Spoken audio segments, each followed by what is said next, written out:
San Francisco, 1941, where the Golden Gate Bridge rises through perpetual fog and jazz bleeds from nightclub doorways into streets that know how to keep secrets. And somewhere in those shadows waits a black bird, worthless to any eye that doesn't know its history or what's below the black enamel paint, about to extract payment in corpses from everyone who reaches for it.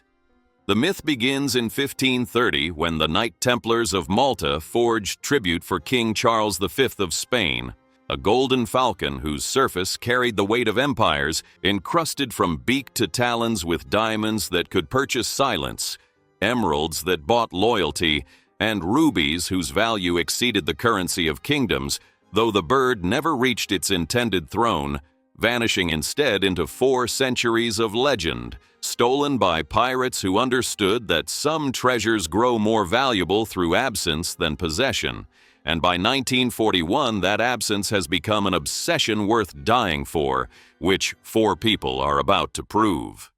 The office of Spade and Archer, private detectives, occupies a high-rise floor where cigarette smoke hangs in permanent suspension, and Sam Spade sits behind his desk with sleeves rolled to his elbows and a jaw that could have been carved from the granite quarries north of the city, his secretary Effie announcing a new client who calls herself Miss Wonderly and who enters wearing furs that cost more than most men earn in a year, carrying desperation in her voice as she explains that her sister has run away with a dangerous man named Floyd Thursby, that she's terrified for the girl's safety, that she'll pay anything for help, and Spade watches her with eyes that have cataloged every species of lie the human mouth can produce, recognizing immediately that every word has been rehearsed and every tear calculated for maximum effect. Though she carries $100 bills in her purse, and Sam Spade has never turned away money, regardless of its source or the fiction used to deliver it. Miles Archer emerges from the back office, Spade's partner, a man constructed entirely from appetites and poor judgment, who sees Miss Wonderly and volunteers with barely contained eagerness to follow Thursby that same night, and Spade allows it, perhaps because he knows what Miles cannot, that volunteers for dangerous work rarely survive their enthusiasm. The fog rolls through San Francisco streets that night with the thickness of ocean water, obscuring the figure who waits near a billboard in the industrial district, and when the gunshot echoes through the empty blocks, it sounds almost ordinary, the kind of noise the city has learned to ignore, and Miles Archer's body tumbles down a steep embankment, his life extinguished before gravity finishes its work. The phone call reaches Spade's apartment at 2 in the morning, and most men receiving news of their partner's murder would display something resembling grief, would rush to whatever hospital or morgue contained the body, would demand justice or vengeance, or at minimum, an explanation for how the world could turn so suddenly fatal. But Sam Spade dresses methodically and drives to the crime scene, where he stands at the top of the hill looking down at Archer's corpse with the detachment of a jeweler examining a flawed stone, refusing the police invitation to descend for closer identification, stating only that he has seen enough. And something in his coldness, in the absolute absence of shock or sorrow, registers with the detectives as fundamentally wrong, as evidence of guilt or at minimum of a man whose capacity for human connection died long before his partner did. The pressure compounds when he returns home, and detectives Polehouse and Dundee arrive with a second death to explain. Floyd Thursby, shot in the back outside his hotel within hours of Archer's murder, and Dundee, a man who has spent years despising Spade's refusal to operate within the comfortable boundaries of law and cooperation, begins applying the kind of pressure that assumes guilt and works backward toward proof because he knows about Iva Archer, knows that Spade has been sleeping with his partner's wife for months, knows that motive and opportunity have aligned with suspicious precision, suggesting that Spade killed Archer to claim the woman and then killed Thursby to eliminate the only witness who could place him at the scene. Spade absorbs the accusation with the bored indifference of a man who has heard worse and survived it, offering cynical jokes instead of denials, but once the detectives leave and the performance ends, his face reveals something closer to actual concern. The recognition that he has been positioned as the perfect suspect in a double homicide by someone who understands exactly how these machines of guilt and consequence operate. Morning arrives and the woman who called herself Miss Wonderly resurfaces, though the expensive furs have disappeared and the alias has been discarded in favor of Bridget O'Shaughnessy, hiding now in a rented apartment that smells of desperation and cheap furniture, claiming that the people who killed Thursby will certainly kill her next unless Spade provides protection. And this is where the nature of Sam Spade reveals itself most clearly. He offers no comfort, extends no sympathy, but instead corners her with the methodical patience of a predator who has all the time in the world, telling her that her story is rotten from foundation to finish and that he will not move another step forward without substantial payment and something resembling truth. Though he knows before she speaks that truth is not a language she speaks fluently. Bridget begins the performance she has prepared, confessing that she and Thursby were partners in something significant, claiming the role of innocent victim caught in forces beyond her control, looking at him with eyes designed to trigger masculine protection instincts while asking whether she should be blamed for every terrible thing that followed her presence, and Spade's response carries no heat whatsoever. Just the flat acknowledgement that she is good at this particular variety of deception. Very good, in fact. Good enough that he will accept her remaining $500 and continue playing a game where he knows every card in her hand has been marked before the dealing began, because she represents his only path toward discovering who killed his partner and clearing his name from a murder investigation that will destroy him if left unresolved. The next player enters without warning when a man calling himself Joel Cairo appears at the office, small and impeccably groomed, carrying a cane and trailing the scent of gardenias into a room that has never smelled like anything but tobacco and old paper, offering Spade $5,000, a figure that exceeds what most detectives earn in 3 years, to locate a black figure of a bird, and when Spade responds with appropriate skepticism,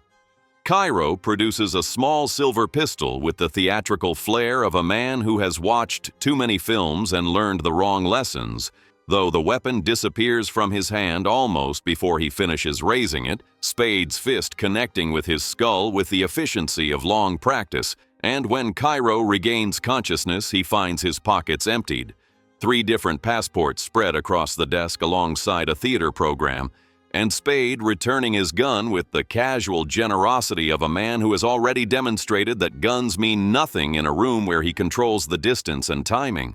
Cairo, rubbing his bruised jaw, begins talking about a fat man traveling to San Francisco, about a ship called La Paloma supposedly carrying some prize from the Orient, and Spade understands that he has stumbled into something that extends far beyond the boundaries of a local murder, that the blackbird Cairo seeks has accumulated enough weight to pull killers from across the globe into this fog-wrapped city where 400 years of greed will shortly converge.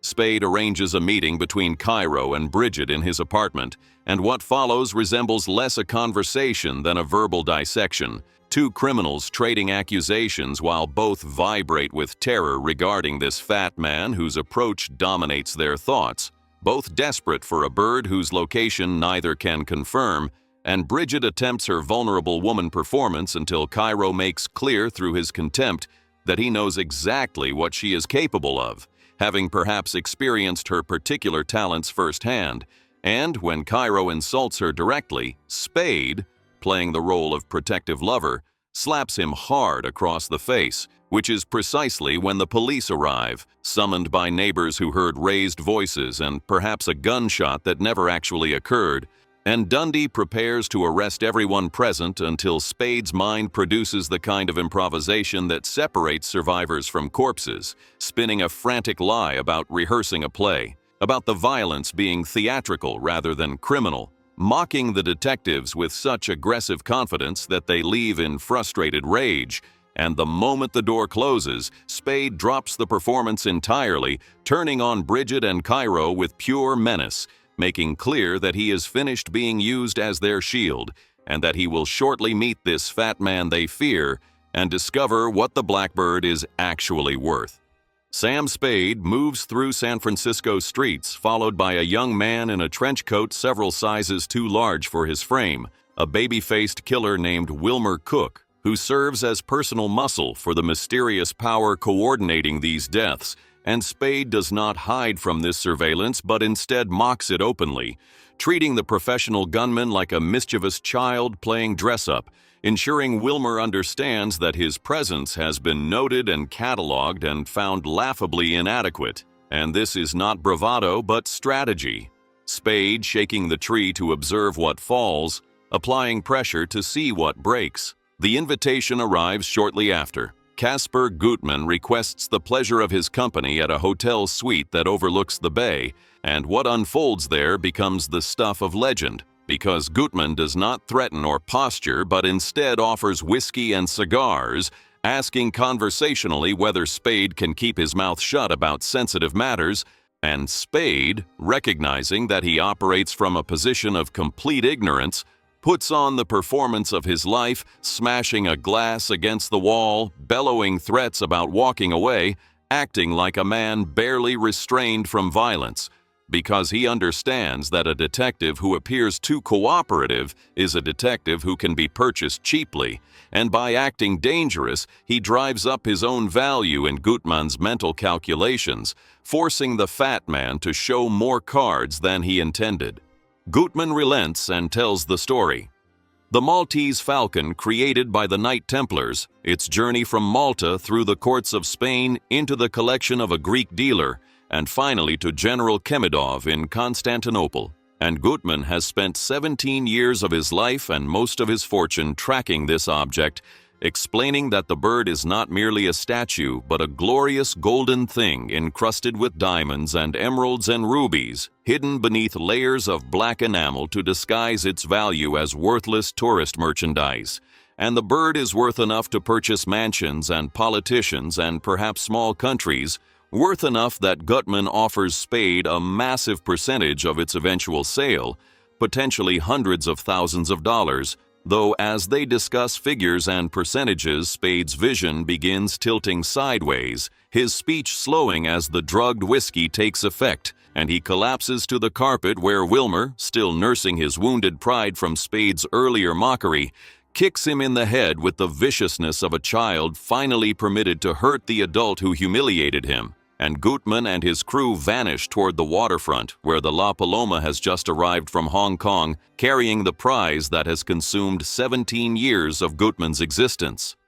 Spade wakes hours later with a skull that feels fractured and a mind that has already processed what happened and begun calculating his response, racing to the docks where the La Paloma sits burning. Fire spreading through the hold while the crew abandons ship in organized panic, and Spade returns to his office empty-handed, frustrated, until Captain Jacoby, master of the burning vessel, stumbles through the door clutching a heavy bundle wrapped in newspaper, his back showing multiple gunshot wounds that have already stolen most of his life, and he collapses across Spade's floor without speaking, dying successful because he completed his final delivery, and Spade makes no attempt to summon police or ambulance because if the authorities discover what Jacoby carried, then Spade's leverage disappears entirely, so he takes the bundle and locks it in a bus station locker, mailing the claim check to himself for retrieval once the immediate danger passes, making himself the only person in San Francisco who knows the Blackbird's location, transforming himself from hunted suspect into the dealer controlling the final hand. He returns to his apartment and finds them waiting. Gutman, Cairo, Wilmer with gun drawn, and Bridget O'Shaughnessy pressed into the corner looking appropriately terrified. And what follows lasts until sunrise. A marathon negotiation where Spade sits outnumbered and outgunned but holding the only item anyone actually wants. And he lights a cigarette with steady hands and speaks the truth they have all been avoiding. 4 people are dead. The police require someone to blame, and if they fail to produce a killer, then Spade will be arrested. And if Spade goes down, he will take everyone in this room with him into whatever hell the justice system prepares for multiple murderers. He suggests Wilmer as their sacrifice. Cairo's face registers horror at the suggestion, and Gutman hesitates because Wilmer has served him faithfully for years, has become something resembling a son, but Spade pushes harder, mocking Wilmer's incompetence, calling him a failure who could not even kill a detective when circumstances gifted him the perfect opportunity, and in a moment that reveals everything about Caspar Gutman's character, he agrees, stating with casual finality that he can always acquire another Gunsel, and they jump Wilmer together, disarming him, binding him to a chair, and the boy's face shows the kind of betrayal that shatters a person's entire understanding of loyalty and protection, watching the fat man he served sell him out for a piece of gold that has not even been verified as real. Spade calls Effie and instructs her to bring the bundle, and the tension in the room becomes nearly unbearable as the newspaper tears away, revealing the black bird itself, heavy and dull and thoroughly unremarkable to any eye that does not know its history, though to these people it represents the center of the universe, and Gutman produces a knife and begins scraping at the bird's chest, expecting gold, expecting jewels, expecting confirmation that 17 years of searching have finally produced the prize, and he scrapes harder, actually hacking at the surface with increasing desperation until the truth becomes undeniable. Lead all the way through, a fake, a decoy meant to distract and deceive and send treasure hunters chasing phantoms while the real bird remains hidden in Constantinople, or sunk at the bottom of the Mediterranean, or perhaps never existed at all except as legend. The silence that follows feels heavier than the false bird itself. Cairo loses control entirely, screaming at Bridget, accusing her of perpetrating the deception. But Gutman actually laughs, admiring the artistry of the con played against him, deciding immediately to return to the Orient to resume the search because men like Gutman cannot stop hunting regardless of how many times the prey proves illusory, and he and Cairo walk out leaving their designated fall guy behind, except Wilmer has already escaped his restraints and disappeared into the San Francisco dawn, carrying his betrayal like a loaded weapon. The room empties until only Sam Spade and Bridget O'Shaughnessy remain, and the truth emerges in the cold morning light without ceremony or drama because the time for performance has passed. She killed Miles Archer, not from fear or self-defense, but as calculated murder designed to frame Thursby, to position herself as sole possessor of whatever intelligence about the bird they had acquired together, and she deploys her final weapon now, clinging to Spade, telling him she loves him, begging him to protect her one final time, and Spade looks at her with something that might be pity, or might be regret, or might simply be exhaustion. He tells her what she already knows, that when a man's partner is killed, even a partner he did not particularly like, even a partner whose wife he was sleeping with, he is supposed to do something about it, that this represents the code separating men who survive this work from men who become victims. And he explains with terrible patience that if he lets her go, he becomes a sap, becomes a man at her mercy for the rest of whatever abbreviated life remains to him, spending every remaining day wondering when she will put a bullet in his back, the way she put one in Miles when his usefulness expired. And she continues begging, crying, pleading, deploying every technique that has worked on previous men. But Spade picks up the phone and summons the police. And when they arrive, he hands over the lead bird and points to Bridget O'Shaughnessy, and as the detectives lead her toward the elevator, she looks back at him through the iron gate that resembles exactly the prison cell where she will spend the remainder of her life. Detective Polhouse lifts the fake bird, its weight surprising in his hands, asking what it is, and Spade looks at the worthless object that cost 4 lives and destroyed everyone who touched it, answering that it is the stuff that dreams are made of. San Francisco fog swallows Sam Spade as he walks out with nothing in his pockets but his integrity, having lost the money and lost the woman and lost his partner. Though in the world that Noir inhabits, where every victory carries the taste of ashes and every choice extracts payment in scar tissue, this represents the closest approximation to triumph that men like Spade ever achieve, because he played the game by his own rules, refused to become anyone's sap, looked pure greed in the face and chose something harder to define, something that cannot be purchased or stolen or hidden beneath black enamel. His code, which is all any man truly owns. The Maltese Falcon rewrote the rules when it arrived in 1941, introducing audiences to the anti-hero who would dominate American cinema for decades afterward, a protagonist greedy enough to take any client's money, mean enough to mock his secretary, faithless enough to sleep with his partner's wife, yet somehow possessing a code that mattered more than comfort or wealth or love. And director John Huston's debut remains remarkable not for technical innovation, but for narrative restraint, for the way every frame and line of dialogue carries weight, for casting Sidney Greenstreet in his first film role at 61 years old and earning him an Oscar nomination, for creating a prop that eventually sold at auction for over $4 million, proving that while the bird in the film was worthless lead, the real falcon truly was the stuff that dreams are made of. If this examination of shadows and codes changed how you see the black bird, consider what would have happened had you stood in Spade's position, whether you would have chosen the woman or the code, though perhaps that question answers itself in the asking, because the choice reveals who you are in ways that comfort never could, and there are more mysteries waiting to be solved, more codes waiting to be tested, more fog-wrapped cities where the stuff of dreams costs more than anyone should be willing to pay. Wow, that was weird.